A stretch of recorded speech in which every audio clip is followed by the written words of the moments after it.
আলহামদুলিল্লাহ আজকে আবার নতুন কইরা এই বীজ বানালাম। এটার মধ্যে এই পালং শাক আর হলো ভেন্ডি লাগাইছি। আর এগুলোর মধ্যে হলো আপনার ওই যে শাক বানিয়েছি আপনার কফি শাকের মতন। এটার মধ্যে কফি শাক আর মূলা লাগাইছি। এটা তো মূলা লাগাইছি, লাল শাক বানিয়েছি এটার মধ্যে সাম্মাম লাগাইছি, সৌদি আরবের একটা বীজ সাম্মাম।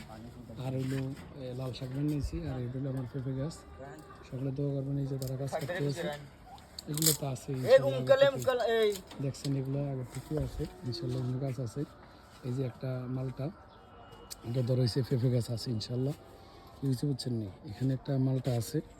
আর এখানে ছোট একটা গাছ লাগাইছি ইনশাল্লাহ, এটার মধ্যে একটা মালটা আছে, এই যে দেখেন মালটা। আর এই হলো পেঁপে গাছ। আর এই যে আম গাছ আমার বইলাইছে, এটি নতুন একটা আম সারা 12 মাসে এর মধ্যে বইলাইছে, সকলে দোয়া করবেন। আর এ হইলো বেগুন গাছ।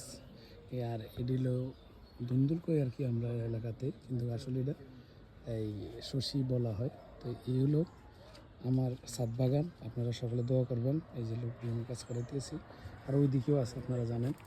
আর আমার একটা ফার্ম আছে, এটাও আপনারা সকলে জানেন। ফার্মটা আমার এই যে মুখে এখন মোটামুটি ইনশাল্লাহ খুবই বড় হয়েছে। হয়তো আপনাদেরকে এতদিন আমি রেখে আসতে পারি নাই, দেখাতে পারিনি আপনাদেরকে। এইগুলো গাছ আমার শসা গাছ ইয়ে। আর এইগুলো আমার এই হাঁস, এটি হলো আমাদের রানী হাঁস যেগুলো বলা হয়। আর হলো আমার মুরগা, যেটা আপনাদের বলছিলাম আগে, আপনি দেখেন ইনশাল্লাহ এগুলো অনেক বড় হয়েছে। আর এখানে হলো সিংহাস, এগুলো হলো সিংহাস, এখানে আছে এগুলো সিংহাস, দেখেন এটা ছিয়াস, ঠিক আছে। আর এগুলো হলো আমার যে বলছিলাম আপনাদেরকে আগে ভিডিওগুলো আমি দিয়েছিলাম, আমার মুরগা আলহামদুলিল্লাহ টাইগার মুরগা অনেক বড় বড় হয়েছে।